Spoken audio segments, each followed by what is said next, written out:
What does a better workday mean to you? And how do you achieve it? This is the Better Workday podcast. I'm Niamh Moynihan, and today we're talking about creating a better workday. This episode is long overdue, yet I think it's arriving at the perfect time. We're heading into the summer months, which usually allows us a little bit more space for reflection and an opportunity to think about how you can make some changes to your workday, whether that's for yourself, for your team, or maybe even for your wider organization, which would be brilliant. And so in this episode, what I want to do is explain what a better workday is and how you go about achieving it. And then over the next few weeks, I'm going to share the different elements of the Better Workday framework so that you can implement them in your day or the wider working day. So we'll start with what is a better workday? Well, I've been fortunate enough to ask well over 3,000 people this question, right? Either in pre-workshop surveys, speaking with people one-to-one, getting feedback in a room. And funnily enough, it all comes back to the same three things time and time again. Now, of course, there's nuances depending on the seniority of the team that I'm dealing with or the industry, of course, but the underlying statements, they're always the same. So this is what they are. A better workday, according to well over 3,000 people that I've spoken to, is a day where, first of all, you look forward to work. And sometimes that's because of the work itself. Maybe you find it really rewarding, very engaging, very interesting, very challenging. Or sometimes it's because of the people that you work with. So maybe the work is only all right, it's fine, but actually you love working with your team. You find it really enjoyable. You find it really rewarding, the people that you work with. So that's the first thing. So whether it's the work itself, the people that you work with, or both, you look forward to work most of the time. And then the second pillar or the second element of a better workday is a day where you actually get things done. Now, this sounds simple, doesn't it? A day where you do your job. But you and I both know it is not as easy as it sounds. If it was, I wouldn't have a job, because all day long we're presented with friction and obstacles that prevent us from just doing what we are supposed to be doing. Of all the things that people want to do, that's the one that comes up the most. I just want to do my work. I just want to do my job. And so a better workday is a day with less friction that allows us to get on what we need to be doing. And the third part of it is a better workday is a day where you feel a sense of accomplishment when you wrap up work for the day so that you can switch off and enjoy the rest of your life, whatever that is. And I suppose this kind of talks to this more recent situation where, because we can work anywhere at any time, if we don't have a clear sense of enough, that we have done our job for the day, that we've achieved what we want to achieve, some people find it really hard to disconnect. And so it feels like you're on all the time. Or maybe that you've been working so hard during the day without rest, without a break, without any moment to pause and re-energize yourself, that by the time you finish the workday, you're completely wiped. So a better workday is a day where you can, do what you need to do, but without completely wearing yourself down, okay? Without having nothing left in the tank. And so they're the three parts of it, or the three elements of it, however you want to phrase it, of a better workday. And it's funny because each of these on their own sound, as I said, pretty simple, pretty foundational, but they're not always easy. And so all of the work that I do is actually trying to help people to improve those areas. And the question I have for you today is, of those three, a day where you look forward to the job, a day where you make progress, and a day where you can switch off, which of those is the area that you'd like to focus on over the next couple of weeks? And from that, from knowing what a better workday is, the next thing is, how do we create it? And for me, it's about continuous improvement.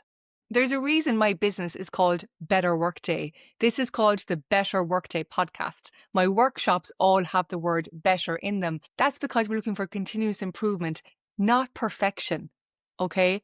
I'm not here trying to teach you or trying to help you create the perfect, flawless work environment, because you and I both know they don't exist. And if they do, they only exist for a period of time. They're not sustainable. There are too many factors outside of our control to create the perfect environment. And honestly, I think it'd be a little bit boring. So what we want to do is focus on getting better every single day, on continually improving. And to do that, and this is the thing now, to do that, you have to be willing to try. You have to be willing to experiment, and it also means you have to be willing to make mistakes and to fail. So often, I see teams and individuals who are terrified of failure. They would rather continue doing things the long way, the slow way, the broken way, than to try and fix it and have that not work out as people expect.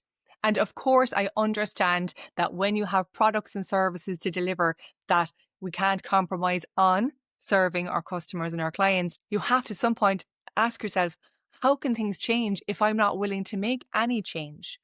And so we have to create these experiments within our workday where we choose one area that we want to improve. We decide what an improvement would look like. So what does better look like? And then we try, we experiment, we play. And so this will look different depending on your job and your team and your industry. And I'm not going to give you specific examples because I don't want to, I suppose, close down the loop. Okay. I want to keep it open for you. And the question I want you to think about now is, having asked already, what does a better workday mean to me? What area could I focus on? Now I want you to ask yourself, what is one experiment I could run over a period of 4 to 6 weeks that will allow me to see if I can improve this area of the workday? All right. It could be experimenting with reducing meetings. It could be experimenting with changing your communication style. It could be experimenting with changing how you plan and prioritize your work. It could be anything. But it's about deciding, what area you're going to focus on, and then, what success will look like over there. And also, to be honest, what will it look like if it's failing? And can you catch that early? Because if the experiment is failing, of course, we could cut it short. Now, you might be afraid and say, Niamh, I can't experiment in my work because, we've got a product to deliver, we've got a service to deliver, we've got regulations to comply with. And I completely understand that. But there's always a way, there's always maybe a pocket or part of your work that you can experiment within. So there's the concept called A/B testing, where you would run both processes at the same time and then you compare the results. So you could do that. You could keep your current process or your current way of working for the majority of things and then try out a new way and just see how that looks. But the main thing I want you to understand here is that it's not about perfection. And it's not about an overnight change, okay? It's not that suddenly we're perfect workday. It's about continually improving and understanding that as humans, anyway, we need time to change. It's not an overnight transformation because that's not sustainable. And then the other thing you need to consider when you're looking to create a better workday is how much you can do on your own and where you need the support from others. When I started doing this work, I was focused on one-to-one coaching and online courses. And I quickly realized that while it's great for one person to improve the way they work, quite often when they go back into the team, that new idea, that fresh way of thinking, those new experiments, they get flattened. Not because the rest of the team don't want to change, it's just they hadn't been on the same journey. And so that's why I evolved into working more with organizations and teams, because I found that if the team all had the same conversation, if they all reached a consensus on a change that had to be made, if they all experimented together and shared their experiences together, it was more likely that they were going to succeed. But then we still hit another ceiling, and I'm sure you can understand this, that even if a team is doing all they can to work better, if the technology and the systems and the processes at an organizational level aren't right, then they'll restrict the amount of progress we can make.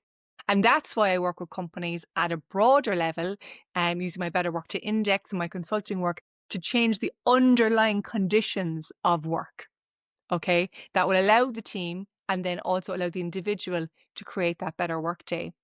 And so I'm not saying this to discourage you to say, oh, you can't make any change on your own. You absolutely can. But I also want to encourage you to have the conversation with the rest of your team and to have the conversation maybe with leaders in your organization about, if you have done an experiment and if it has improved the way you work, how can we scale that so that everybody creates a better workday? When I do my surveys, I ask two questions.